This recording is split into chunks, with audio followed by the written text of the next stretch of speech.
Greetings, everyone. This is Rock and Roll Spot coming at you with another installment of Building the Team. So, first things first. Probably not going to end up getting to run that She-Hulk build from which was the last team we put together about a month ago. Timing just hasn't worked out for it. So, however, today by the time this was up yesterday, my group did the second month of the Ten of Swords Storyline Organized Play event. So we'll be looking at what I pulled and what I ran, as well as the prize figures. So we'll start off with what I pulled. For my first booster, we got yet another White Priestess. White Priestess here comes in at 40 points and has the mystical keyword, as well as a trait, Protecting the Starlight Citadel. If White Priestess is outdoors, modify her attack, or indoors, modify her attack and defense by +1. Looking here at dial, we get a couple clicks of running shot, full dial of incapacitate, as well as a full dial of initial deflection, and 3 late dial clicks of probability control. Now, fun point to note, she has 2 targets. So, that incapacitate can definitely come in handy. Next up, we pulled, another Wild Child. Pulled him in month 1 as well.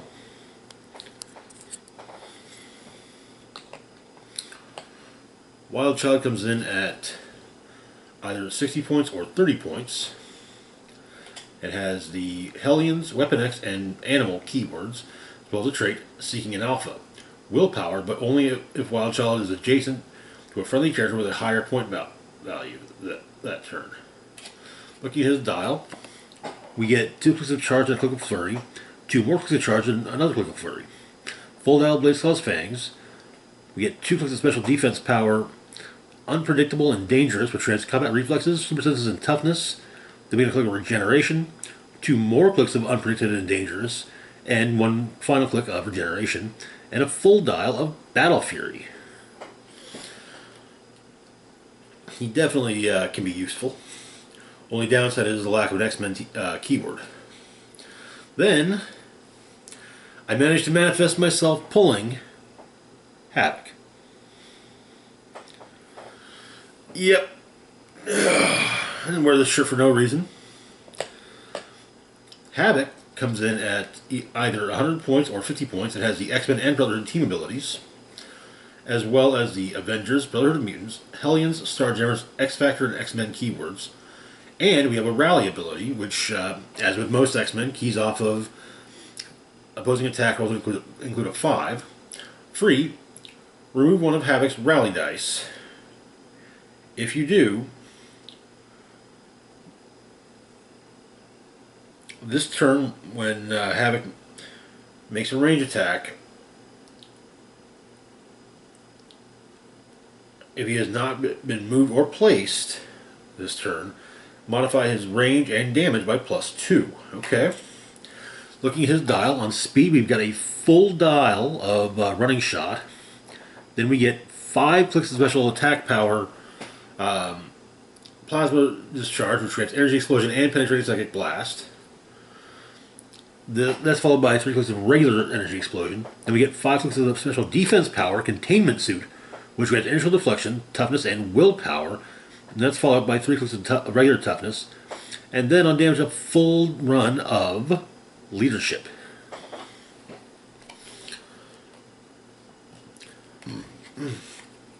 And the last figure we pulled from the first booster was Magic.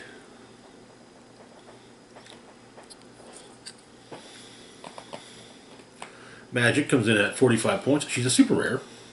She has the X-Men and Mystics team abilities, as well as the New Mutants, X-Men, and Mystical keywords.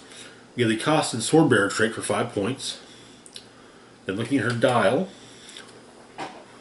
we start with 3 clicks of the special speed power, I'll kick the door open. This grants her charge, facing teleport. When magic moves, that's just moves, not given a move action. After resolutions, generate a stepping disc marker in the squares she began her movement in. Friendly characters within 2 squares of a stepping disc marker can use free. Place this character into an unoccupied square with a stepping disc marker. At the beginning of your turn, remove all stepping disc markers. Okay. Then we get 2 clicks of regular charge. On attack, we got a full roll of the special power. I learned something new. When magic hits with a close attack after resolutions, you may place a hit target in a square adjacent to her. That can actually come in handy. Perhaps everyone else in your team doesn't have a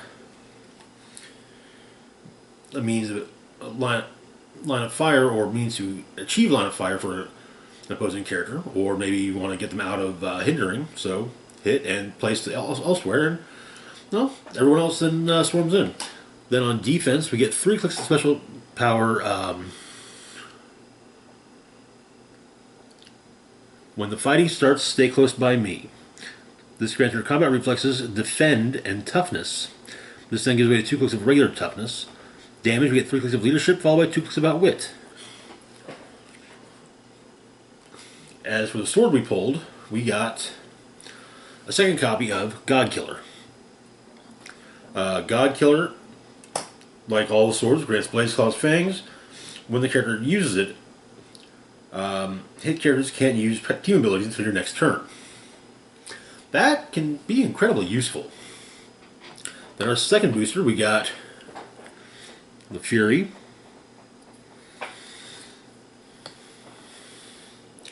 Comes in at 75 points and has the robot keyword, as well as the trait Self-Repair. At the beginning of your turn, you may roll a d6 and heal the Fury equal to half the result. Okay. Looking at the dial, we've got a full run of Charge, a full run of Willpower, and a full run of Exploit Weakness. Alright. Not bad. Not great, but not bad. There are definitely ways to improve them, that's for sure. Then we got ourselves another Wild Child. It seems like there's, may as well say, includes 1 Wild Child, 3 other characters, and 1 sword. Then we got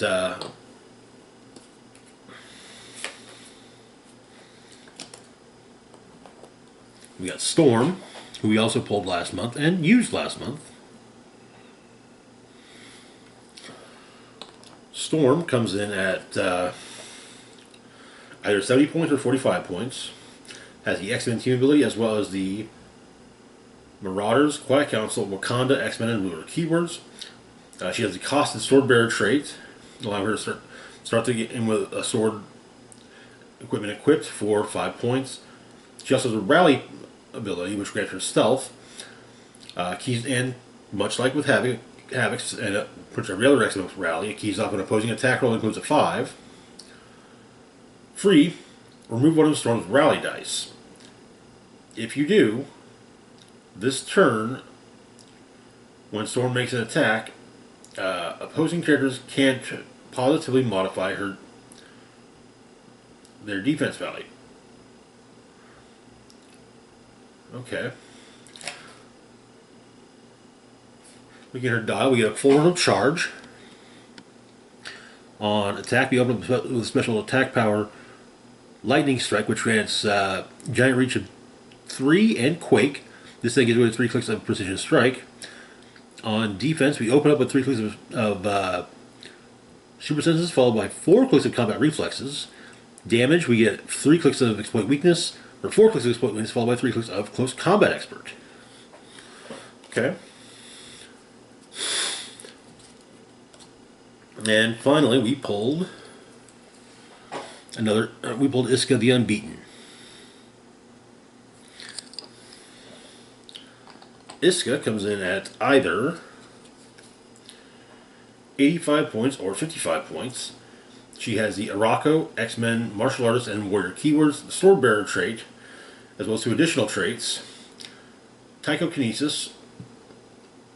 When Iska the Unbeaten attacks or is attacked, opposing characters' combat values, except range, can't be positively modified. Damn it. And then we have You Will Witness My Power. Grants her Perplex. When she uses it to target an opposing character, until your next turn, you may replace her printed combat values with the target's printed combat value of the same combat type chosen to be modified. Okay, we're looking at her dial. We've got 4 clicks of Charge followed by 4 clicks of Flurry. Nothing on attack for the first half of the dial, but then we get 4 clicks of Steel Energy. Defense, we get 4 clicks of Invulnerability followed by 4 clicks of Super Senses, and then on damage you get 4 clicks of Close Combat Expert. She is definitely not bad. As for the sword pulled from the second booster, we've actually got Iska's sword, Mercy.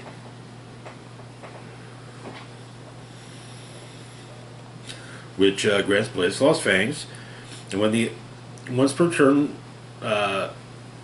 when the equipped character attacks, you may re-roll the attack. So she kind of gets low-key probability control built into it.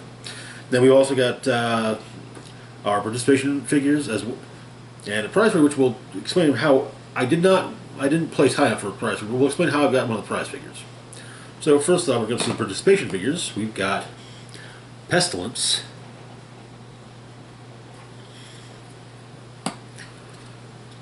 Pestilence comes in at either 75 points or 50 points. It has the Araco, Horseman, and Ruler keywords, as well as improved targeting, ignores characters, and may make range attacks out of adjacency. With a range of 6 and 2 targets. We also have a trait, the First Children.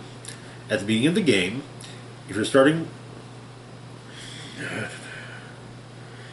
force has 2 or more characters with the Horseman keyword, this game, Pestilence has Steel Energy, but with close or range attacks. If a friendly character named Apocalypse, Annihilation, or Genesis is on your force, modify Pestilence's attack and defense by +1. Okay.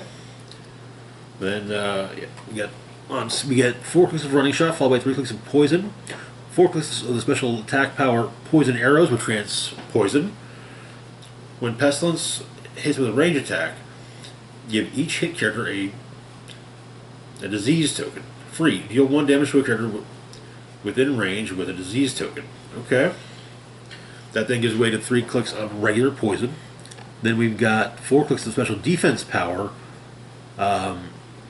Advanced Longevity, which grants invulnerability and willpower. This thing gives way to 3 clicks of combat reflexes. On damage, we open up with nothing. Second click, we've got Range Combat Expert, then another blank click, and then 4 more clicks of Range Combat Expert. Alright, okay.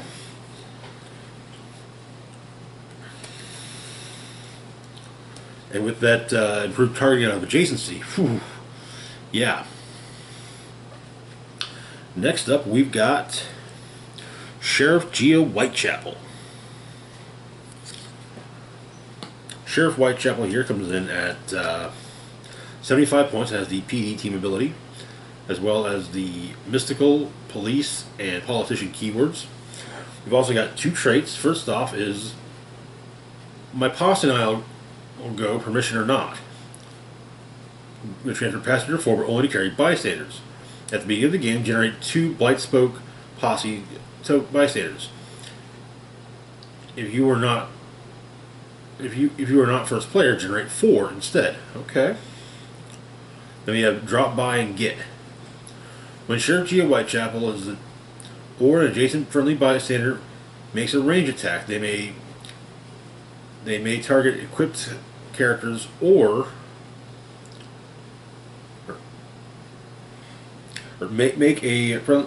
makes a range attack. They may target equipped characters or characters holding an object regardless of line of fire. Okay. And the Blightspoke Posse has Leap Climb, Blaze Claw's Fangs, Super Senses, and Range Combat Expert. As for the PD team ability,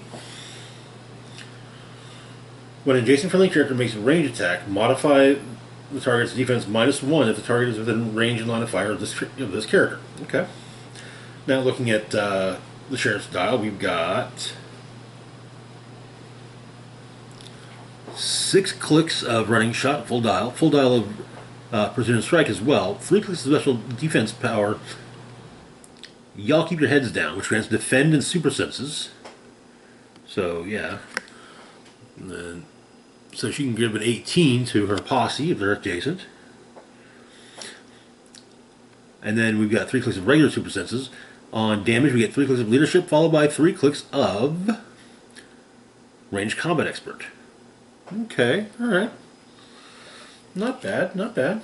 So, how it is I came to have a prize figure.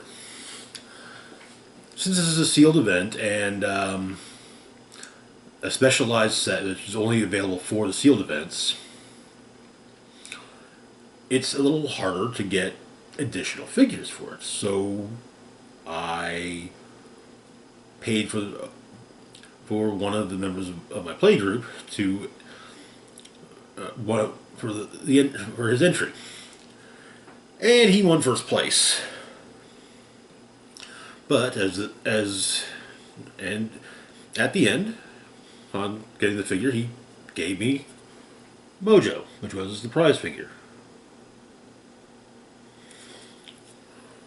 Mojo here comes in at either 200 points, 125 points, or 60 points.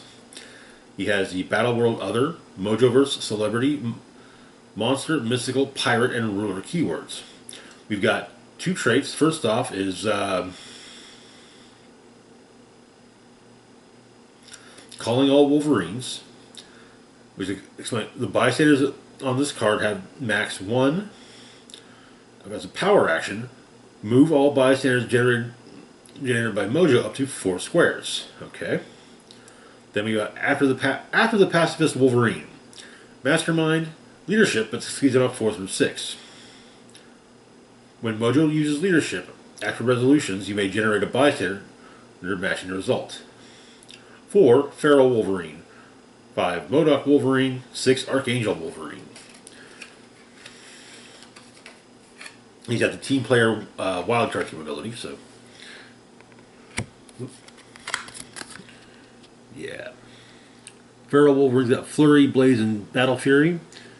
MODOK Wolverine's got Running Shot, Penetrating Psychic Blast, and Initial Deflection. Archangel Wolverine has, I think that's Hypersonic. It's Hypersonic Speed, and Precision Strike, and Shape Change. Looking at Mojo's dial, we've got a special power on speed. The chair moves for me, which grants stealth. There's a free action, roll a d6 and move up to half the result. We get 3 clicks of that, followed by 2 clicks of phasing, 2 more clicks of special power, 2 more clicks of phasing, 3 of special power, and 2 more phasing. And kind of with on attack, we've got 3 of Precision Strike, 2 of Steel Energy, 2 Precision Strike, 2 Steel Energy, 3 Precision Strike, 3 Steel Energy. Oh no, we get 3 clicks of phasing at the end. My bad. Defense, we open up with 3 clicks of Invulnerability, 2 clicks of ESD, 2 more clicks of Invuln, 2 more clicks of ESD, 3 Invuln, 3 ESD. Damage, we get 3 clicks of Outwit, 2 Perplex, 2 Outwit, 2 Perplex, 3 Outwit, 3 Perplex. Honestly, he looks like he'll be a lot of fun to use, so. Let's see, do the bystanders have? No, the bystanders don't have a team player, okay. So as for the team, oh, and we of course got some. So the participation tarot cards were first off, the Empress. A bit wordy, so When this card is put into play, each player generates a hindering terrain marker anywhere on the map. When this card leaves play, each player may heal one click on each friendly character occupying hindering terrain. Okay. Then we got the Three of Swords, which I love this artwork.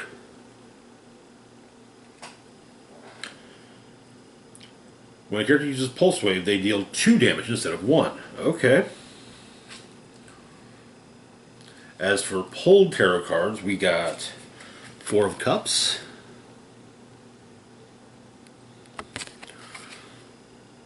When a character uses combat reflexes, modify defense +3 instead of +2. And then we got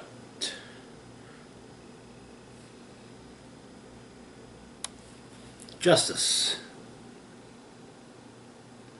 And Justice may actually have been one of the freebies. When this card is put into play, each player chooses a friendly character. While this card is in play, the chosen character replaces their combat values with the following combat values. Speed 8, attack 10, defense 17, damage 3, and a range of 4. Okay, alright.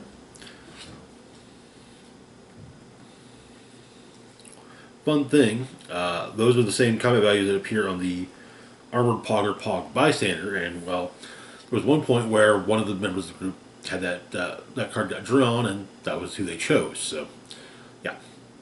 Anyway, so the team we ran, obviously we had to go with Havoc, and Magic, then Iska, and Wild Child. This actually came out to an even 300, with Godkiller being played on Magic, and Mercy being played on Iska. Came out to an even 300.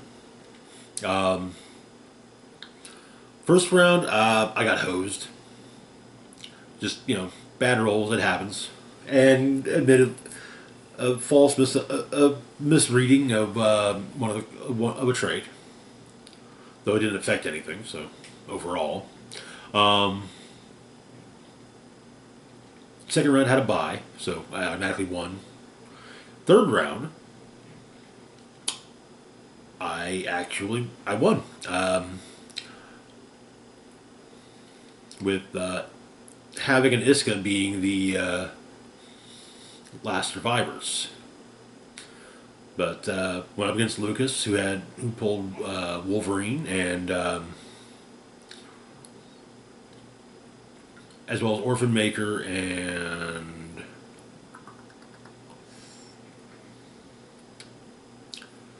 Wolverine. Oh, and Dazzler. Apparently everyone had what Lucas played against immediately went after Dazzler because she's squishy. No damage reducers. So yeah. But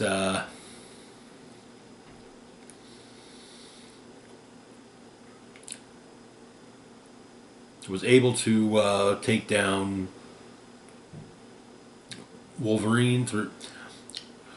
Basically, Magic hit Wolverine with a close attack, so she placed him in a square adjacent to her, which put him within striking distance of everybody else.